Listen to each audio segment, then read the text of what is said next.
de la ciudad. Muchas veces son mirador y muchas otras lastimosamente son el sofá en el que echamos la ropa sucia. Pero los cerros son fundamentales y son importantes y esta columna vertebral del espíritu de Bogotá es lo que nosotros quisimos observar. Esto es Lomas, una serie que busca hacer un retrato de los cerros de Bogotá y también de las comunidades que conviven y que luchan al interior de los cerros, las voces de las personas que han transformado para bien el paisaje de uno de los lugares que los bogotanos y las bogotanas menos miramos. Bienvenidos.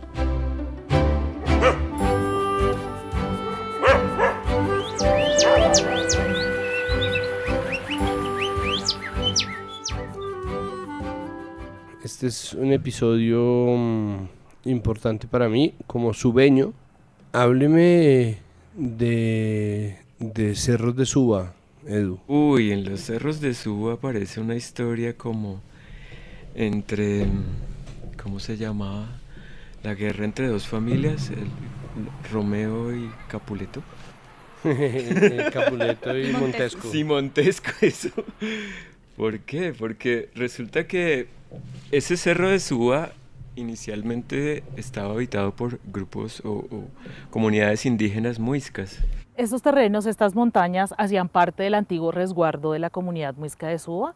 Estaba la zona plana, que es lo que vemos hoy, que es donde están construidas muchas casas, y la zona de montaña. Las zonas de montaña también fueron asignadas a nuestros abuelos y quedaron unas zonas de reserva comunitaria del resguardo antiguo. Hacia el año 1950, Suba fue anexada al distrito capital y empezaron a llegar gentes externas. Por ejemplo, vinieron los colonizadores y ellos, por ejemplo, en el cerro del Parque del Indio hicieron como un lugar que les llamaban el Castillo. Sí, y ellos como que empezaron a apropiarse, digamos, de esos terrenos y ponían a nuestros abuelos a trabajar dentro de los terrenos. A pesar de que nuestros abuelos eran dueños de todo ese territorio, ellos llegaban, se apropiaban, hacían sus casas, hacían sus espacios, y antes los abuelos terminaban trabajando dentro de esos lugares que irónicamente eran del territorio ancestral y del resguardo antiguo de los abuelos. Y entre esos colonos existían una familia que se llamaba los Reyes. Casi una metáfora, porque estaban la familia de allá, que eran los Cuenca y Caitas, eran los muiscas, y los Reyes eran los que llegaron. Resulta que nuestros abuelos allá en Tunalta, sector del Rosal, ellos tenían mucho carbón, allá en unas minas de carbón. Entonces los abuelos le vendieron ese carbón a la familia Reyes. Entonces ya con el tiempo los abuelos fallecieron, quedamos nosotros, pero nuestros abuelos, los Reyes, cogieron una posesión. Después de que sacaron el carbón, cogieron la posesión y se quedaron los dueños. En ese entonces, él se llamaba Don Moscoso, un señor de los Reyes. Él era el alcalde, un duro de acá de Suba. Entonces ellos podían hacer sus cosas a su acomodo y ya, por ejemplo, si algún indígena iba a hacer el reclamo, pues ya lo ignoraban. Fuimos allá y entrevistamos a Carlos Reyes, que es como, digamos, el heredero, bisnieto o tataranieto de uno de los que llegó allá primero. Y él dice como, este cerro era hasta donde usted alcanza a ver por allá, nuestro. La historia que conozco yo acá del lugar y pues que está documentada es mi bisabuelo, Nicolás Reyes. Él llegó acá a los cerros de Suba a explotar carbón. Tenía ya unas propiedades acá. Él era dueño pues de esta montaña, de Suba, llegando hasta La Salle y hasta el Cerro de la Conejera. Y también tenía concesiones acá para explotar carbón en los cerros. Él también vendió y perdió varias partes de la finca en juegos de póker, vendiéndola. Él no le interesaba tanto de eso, sino la buena vida. Habían unos asentamientos indígenas acá, sobre los que él también explotaba. Ya después mi abuelo, el hijo de Nicolás, que se llama Efraín, vino acá y él fue coronel del ejército y terminó de comprar lo que faltaba a los indígenas y a la gente que estaba acá. Y mi papá y mis tíos, que ya es la última generación, ellos sí, más o menos armaron el barrio Tunalta. Los indígenas, los muiscas, fueron los que estaban por estos lados. Pero como después ya llegaron y los sacaron, entonces se fueron para Fontibón. sacaron excavaciones por debajo de la tierra y se fueron a Fontibón. Entonces por eso quedaron aisladas las tierras. Y en el año de 1920 llegaron mis bisabuelos y mis abuelos. Y ellos fueron los que hicieron chircales y produjeron ya, abrieron algo de camino porque esto era totalmente monte. No había sino el transporte de acá era burros. Cada persona era su burro porque eso era para traer el agua, para traer la comida. Y no había más colaboración en este cerro. ¿Cómo fue tu contacto? ¿Qué te llama la atención sobre Suba? Sobre Cerro Suba, bueno, hay algo bello ahí, es que en vocablo indígena de la lengua indígena chipcha, Suba significa mi rostro, tiene diferentes significados mi flor y está como muy ligado para denominar a la quinoa. Eso lo digo porque la tradición indígena en Suba, desde su nombre y su esencia, siempre se va a quedar. Hoy lo vemos compuesto por muchos condominios, construcciones, etcétera, pero creo que la tradición indígena en Suba es más fuerte aún que eso, y las voces con las que tuvimos la oportunidad de hablar nos lo demuestran. Me siento orgullosa por ser indígena, por llevar en mi sangre ese legado que me han dejado mis ancestros, mis abuelos, mi madre, mis padres. Es que nuestros abuelos muiscas no veían el territorio como el símbolo económico. Ellos tenían una conexión física, espiritual y una conexión donde se desarrollaba toda su vida con su familia y con sus generaciones. Mi abuela, recuerdo que siempre me decía, yo nací en esta tierra y en esta tierra me he de morir, mis hijos siempre van a estar al lado mío y cuando yo me muera quiero también estar acá dentro de mi territorio. Esa era como una de las palabras y era donde nacían a la vida, donde desarrollaban todo su proyecto de vida y donde también se descansaban y ahí seguían sus generaciones y ellos siempre nos enseñaron el arraigo a la madre tierra, pero no en lo económico, sino en ese amor del desarrollo familiar, comunitario de nuestro pueblo. ¿Cómo llegaron o cómo fue la llegada no solamente física, sino la llegada periodística a Cerro Suba? Cerro Suba ahora es muy cerca. Tengo que meter una referencia personal ahí, es que mi colegio quedaba allá en esa zona de ¿Qué Suba. colegio? Refus. Ah, el claro. refugio o el centro de concentración. No, era un refugio. Según como le haya tocado el colegio, Sí, era un refugio tal cual. o un centro de A concentración. mí me tocó ok. la segunda. Bueno, entonces antes cuando uno iba a Suba, Suba quedaba como en la lejanía de la ciudad. Era algo muy retirado y era solo potreros. Solo potreros, había un par de conjuntos residenciales, estaba la plaza, el primer Carulla, que se hizo acá en Suba, con la familia Carulla que llegó acá, vivía en la plaza de Suba. Y era muy bonito, era pues muy pacífico, eran casitas coloniales, de la plaza, todos los alrededores, y ya era un pueblito. Pero ahora estamos a 5 minutos por la gran autopista que abrió la montaña y entonces es muy fácil llegar hasta los lugares y acceder hasta el cerro. Existe una circunvalar llena de unas casas quintas y al lado pues muchos barrios de distintas extracciones, pero es muy fácil llegar ahora a Suba. Es otro contexto distinto y es parte de la ciudad, ya es urbano completamente. Entonces esa sensación del colegio que quedaba en la lejanía ya desapareció completamente.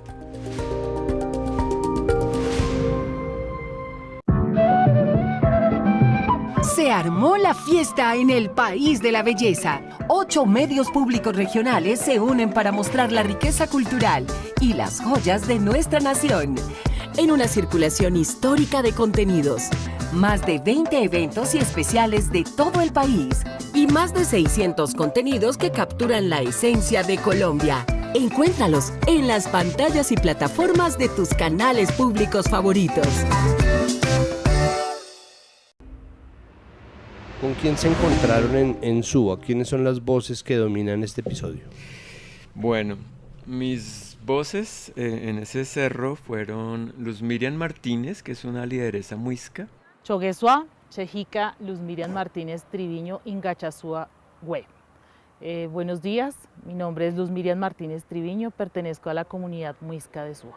Digamos que es como una sabedora y una mujer completamente empoderada, como muchas de las que nos encontramos en los cerros. Y ella pues nos contó toda su visión o digamos desde su punto de vista de comunidad muisca, toda la historia y cómo ha sido el proceso y cómo ha sido ese proceso de resistencia de ellos frente pues como a esa llegada intempestiva de la ciudad que los absorbió. Este es el territorio, el lugar llamado Santuario, justo al lado del Parque Mirador de los Nevados. Este lugar es un lugar muy importante para nosotros como comunidad muisca. Aquí tenemos nuestro Cusmuy, que es nuestra casa ceremonial sagrada, que es un lugar de conexión y de trabajo espiritual, y este cerro es un lugar donde tenemos especies de aves y animales propios del entorno, del contexto, digamos, que es de los pocos relictos que nos quedan de una zona ambiental y natural en nuestro territorio ancestral. Nosotros estamos justo en la parte alta del parque principal de Suba, y pues aquí desarrollamos varias actividades, entre ellas hacemos trabajos de formación y de educación con nuestros niños, con nuestros jóvenes, con nuestras mujeres, y estamos haciendo un poco el fortalecimiento de la pervivencia cultural e identitaria de nuestra comunidad indígena muisca de Suba, a través de las escuelas en formación en lengua materna, en alimento propio, en tejido propio, y también los saberes de medicina ancestral, que es una escuela que hemos venido también trabajando y fortaleciendo con las personas de la comunidad y con gente también externa que ha querido vincularse al aprendizaje de estos procesos de la comunidad. Nosotros somos de los pocos pueblos originarios que habitamos el territorio ancestral. Este es nuestro resguardo, fueron donde nuestros abuelos, nuestros ancestros vivieron, nos enseñaron a cuidar la Ichaguaya, la madre tierra, nos enseñaron a cultivar las chagras, nos enseñaron a cuidar el agua. También otro lugar que es muy sagrado para nosotros es el Cerro de la Conejera, de otro lugar, porque esto era una sola montaña.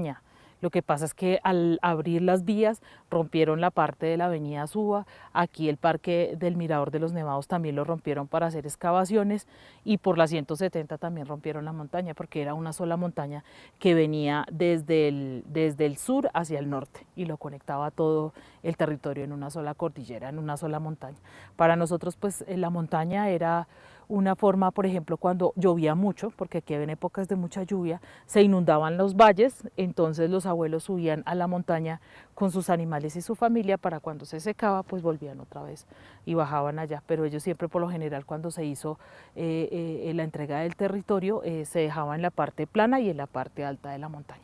Por el otro lado está esa voz de Carlos Reyes, que es este señor yo le digo pues es el heredero de toda la familia Reyes, que ha llegado como con otra visión distinta a la que él narró de toda su familia, que fue como una visión quizás un poco más hostil y como de absorción de los territorios y de esas posesiones de unas maneras u otras que uno no sabemos exactamente si sucedieron así o no, pero Carlos Reyes cuenta esa nueva situación en la que pues resulta que él tiene unas propiedades y lo que quiere es como lograr esa armonía con estas comunidades indígenas a las que de alguna manera él sabe que hubo como una relación tensa. Yo estoy acá ya recuperando lo que queda, tratando de recuperar esta ladrillera, de reconstruir los hornos de ladrillo.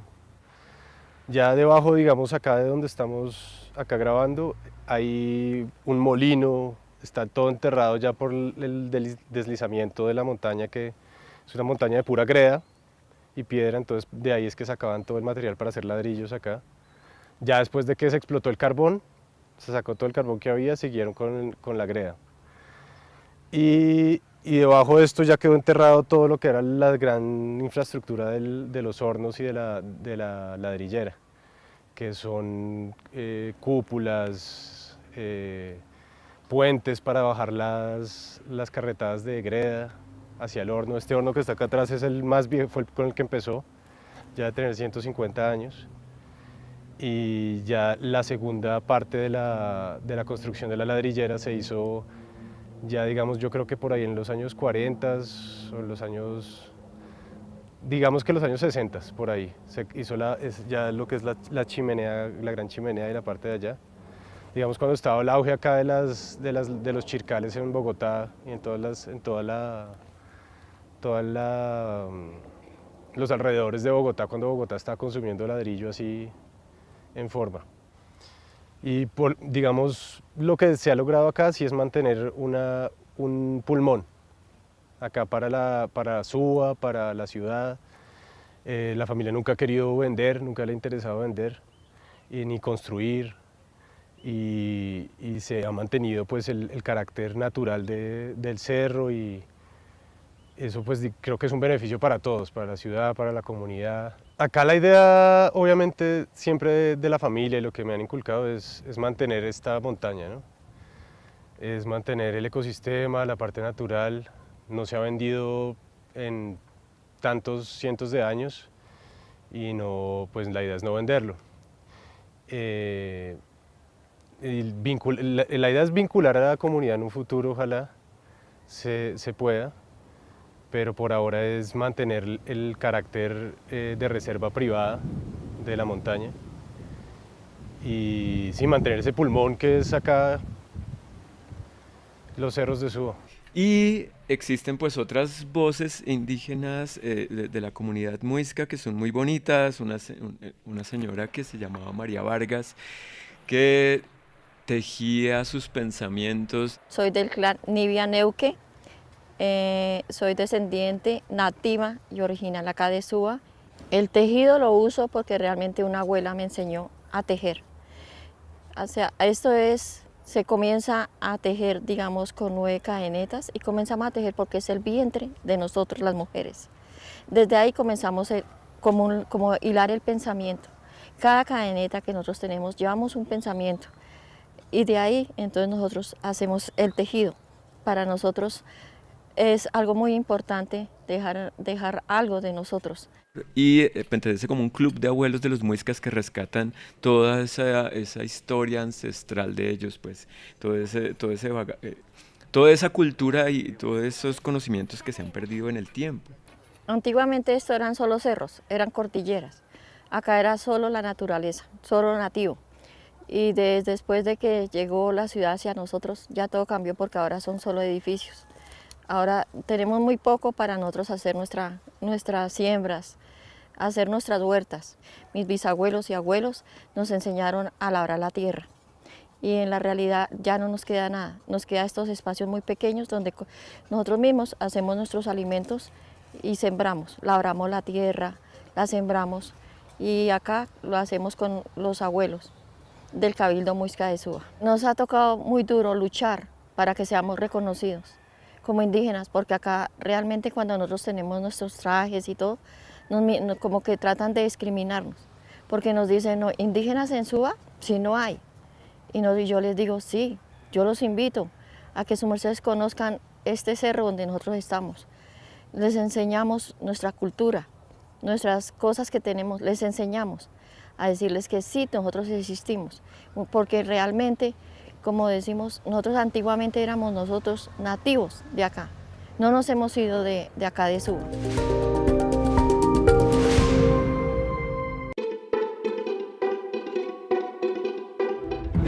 Tampoco tan exagerado. ¿Cómo atravesamos momentos críticos sin la música, sin el cine? No debemos callar. Hay que denunciar. Yo lo que necesito es un trabajo estable, no más freelance.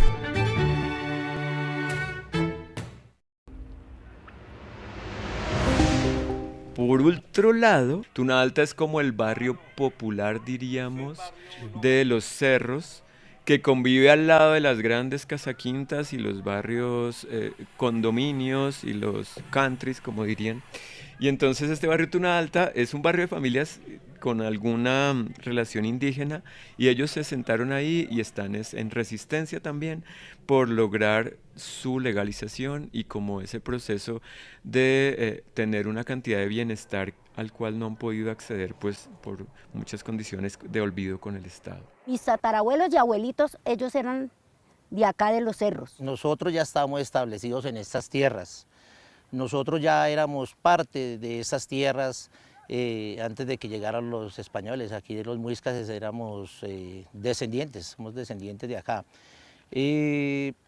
Nosotros toda la vida hemos habitado en estos sectores. Este sector era inclusive un resguardo indígena. No se conocía como un sector ni como un barrio, sino se conocía como los cerros de Suba. Tunalta era una vereda muy lejana del pueblo. Nos demorábamos a pie casi 20 minutos caminando. Son burros para poder cargar el agua y era una vegetación, todo era el cerro lleno de vegetación, hasta que empezaron la gente a construir sus casas de una forma abrupta y se creció el barrio de un momento a otro. La vida de acá de nuestros ancestros, de nuestros abuelos, era una vida muy precaria. Vivíamos sí, en condiciones muy precarias, éramos con cucharitas de palo, se cocinaba con ollas de barro. En ese entonces no habían servicios públicos, era solamente con vela y el alcantarillado eran unas zanjas que se hacían para que corriera el agua, ¿cierto? Y pues si llovía demasiado pues se inundaban las casas, que esas casas eran de pura madera o de latas, ¿sí? En ese entonces la gente era muy humilde, que la comida que traían era de los rastrojos que hacían aquí en Cota, entonces ellos se venían y traían en su hombro toda esa cantidad de pues lo que quedaba de los cultivos. Cuando nosotros ya éramos grandecitos, nos tocaba salir, ir con los abuelos, llevar los burros para poder traer el mercadito, cargar el agua, traer la leña para poder cocinar. A nosotros nos tocó muy duro en el tiempo de que nosotros fuimos creciendo, porque nos tocó ayudar a nuestros padres. Nuestras tierras eran de nuestros abuelos, tatarabuelos, y pasaron a los abuelos, a mis padres. Esto ha sido como herencia, ya ha sido como herencia legítima. Nosotros somos legítimos acá.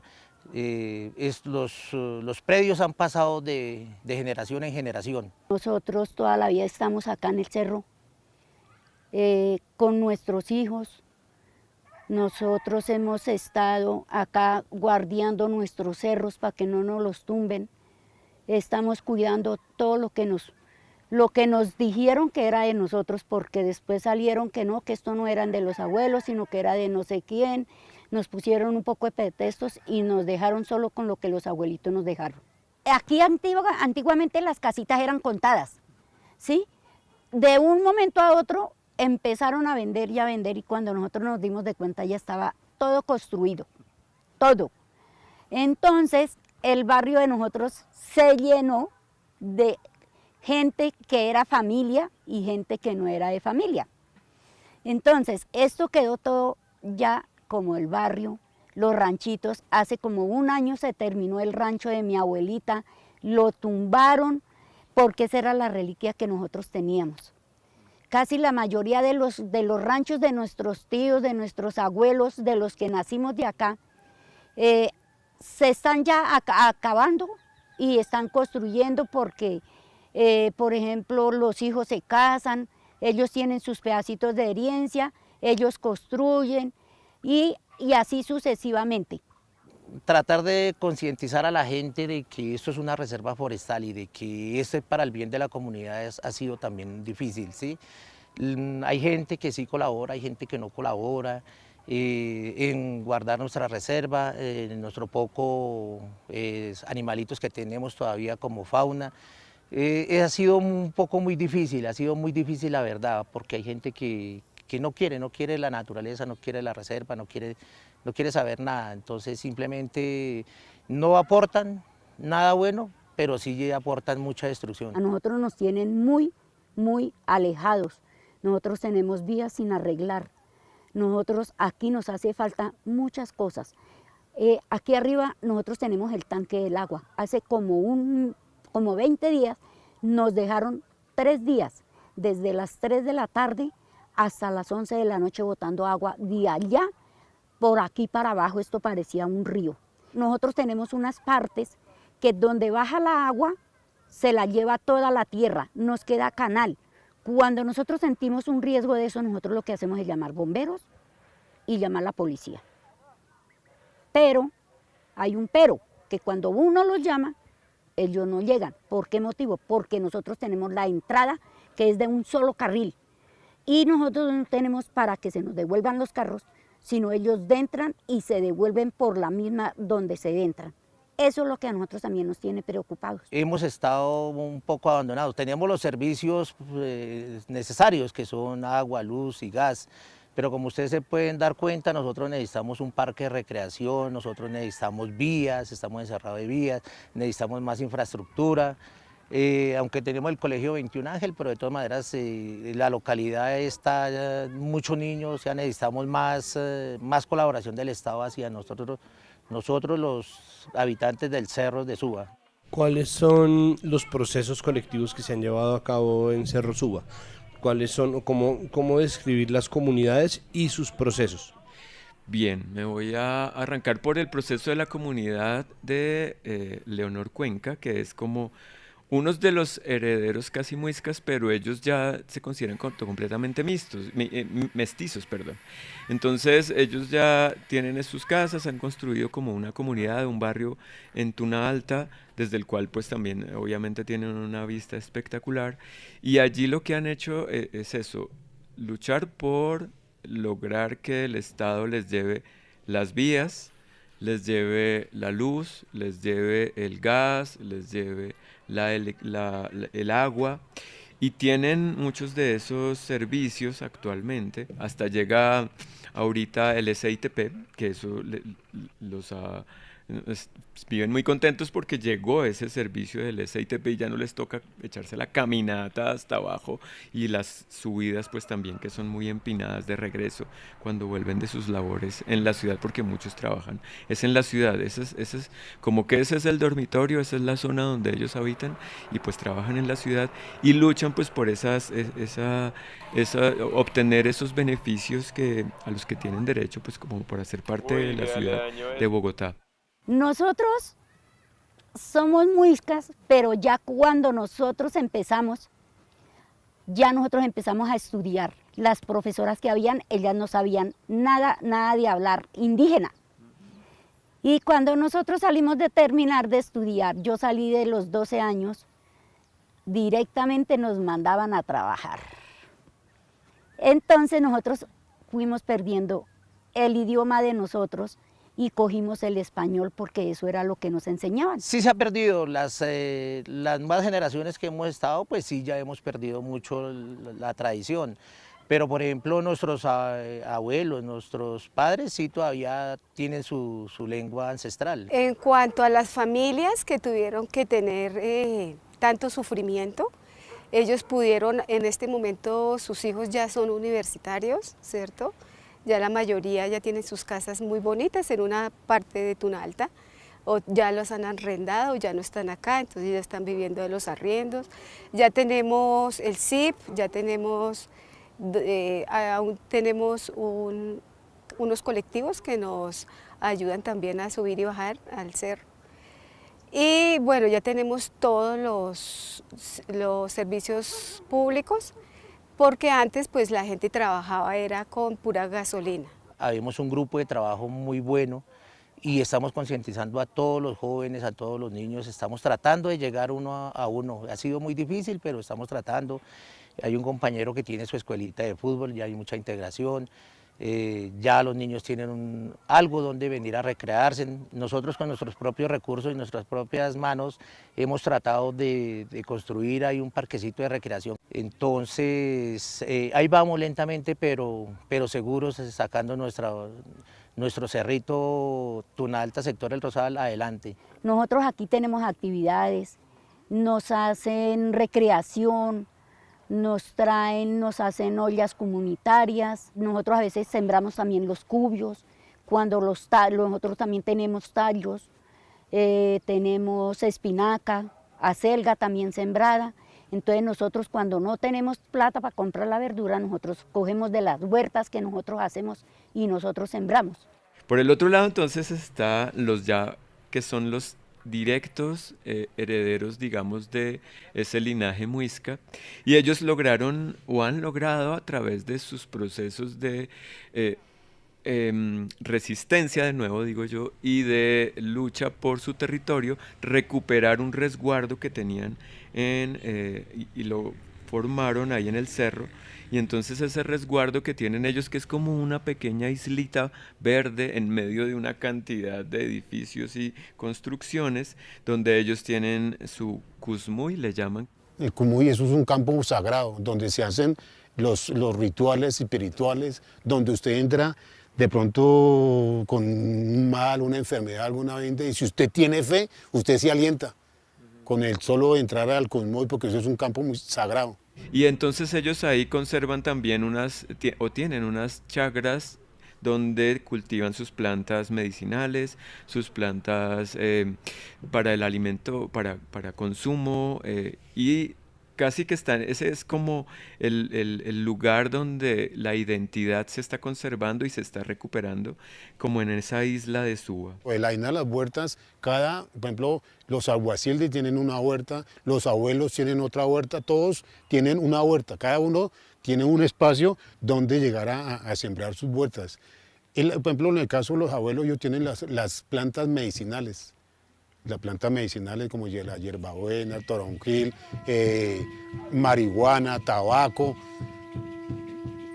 Todo eso tenemos nosotros acá y cada uno tiene nuestras creencias, ¿cierto? Gracias a nuestros ancestros, al padre y a la madre, nuestros padres creadores, Chipaba y Bagüe, hoy tenemos levantada nuestra casa ceremonial, tenemos este Cusmuy, pero se supone que esto dicen que está a nombre de otras personas que iban a hacer un proceso de plan parcial.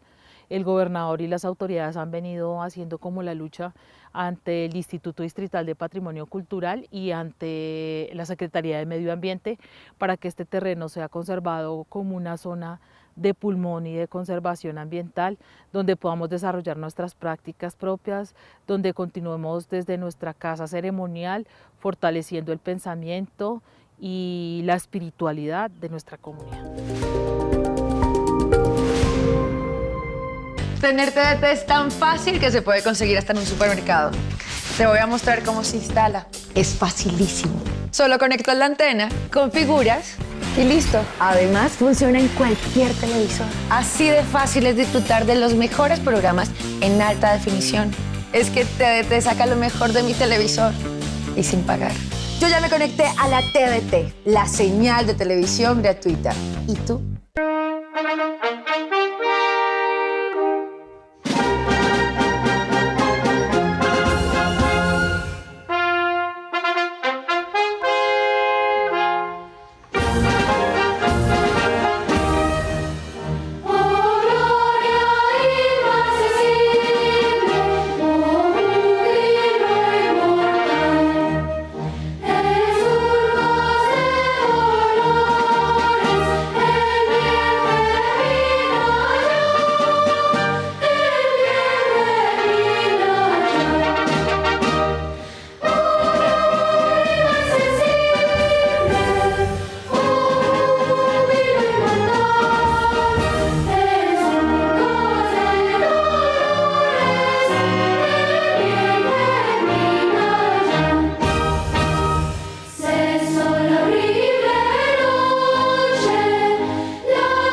creo que la percepción principal acerca de Suba es que se trata de...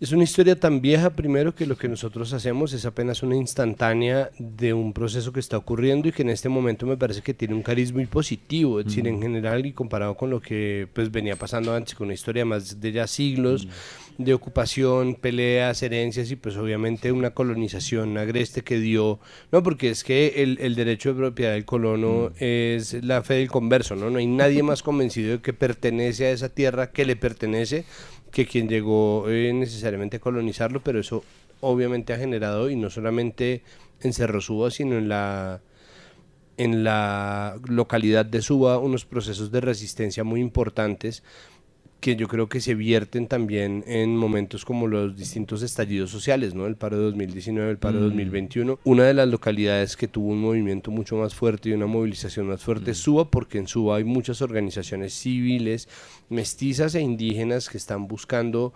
reivindicar una serie de saberes. Nosotros los muiscas fuimos juzgados y tildados como invasores de nuestro propio territorio, incluso vino hasta los tanquetas.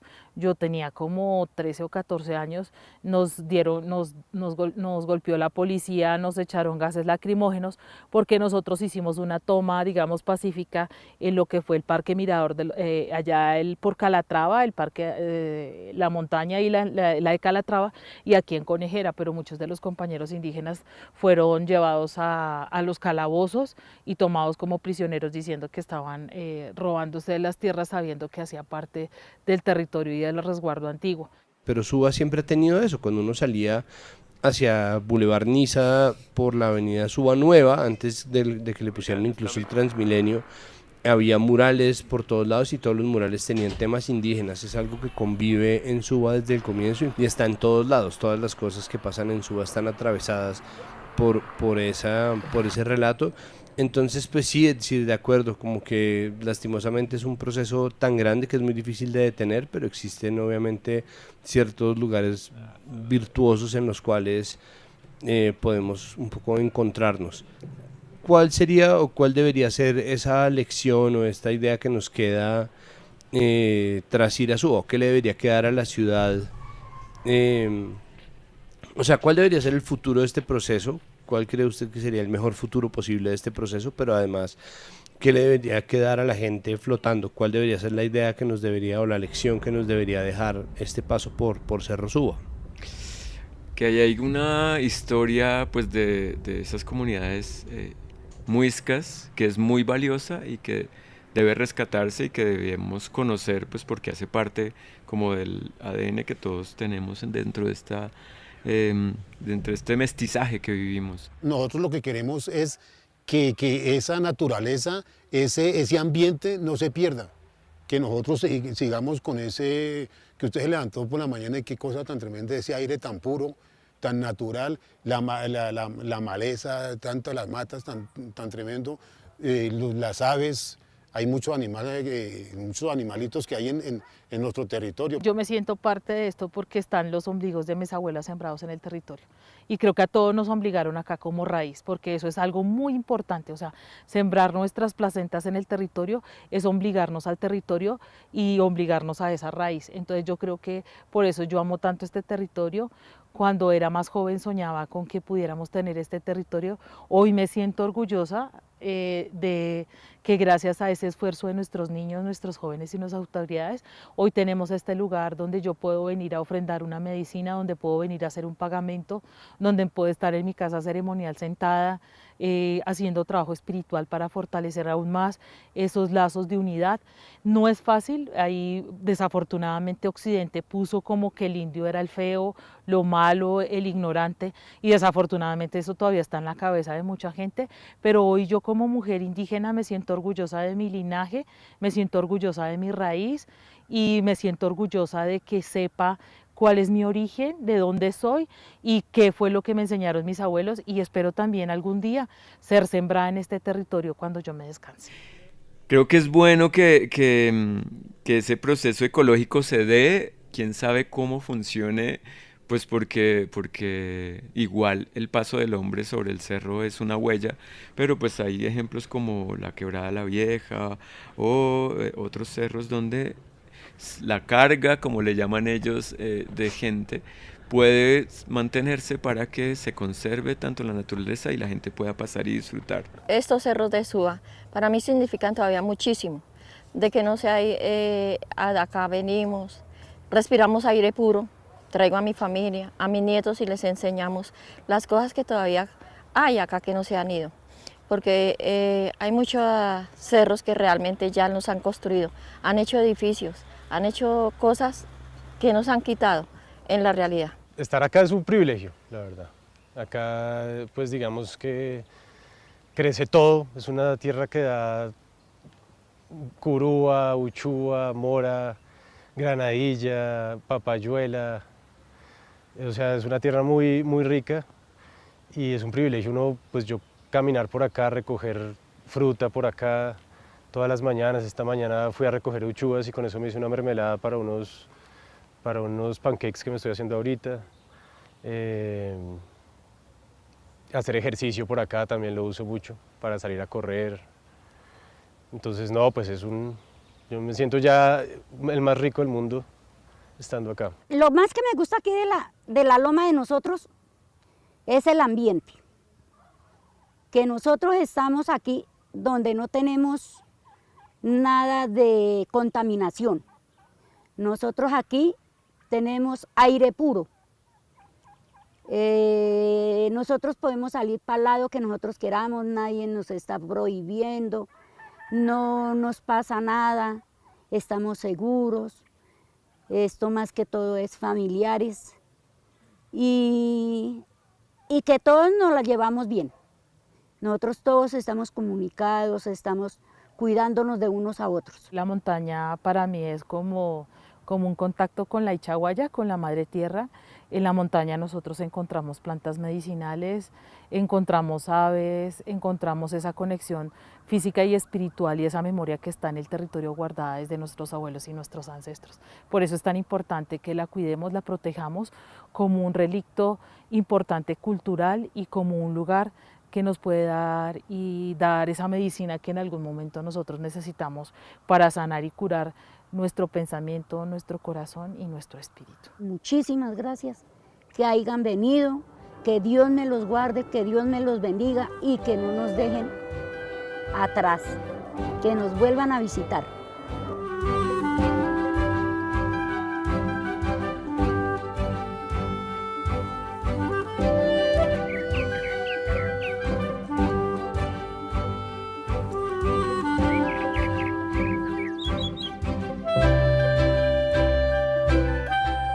Lomas es una producción realizada con la financiación del Fondo Único de las Tecnologías para la Información y las Comunicaciones, FUTIC. Gracias al Ministerio de las TIC de Colombia tenemos la posibilidad de traer a ustedes las historias de los cerros. Espero que las disfruten y conéctense por favor con el siguiente capítulo de Lomas.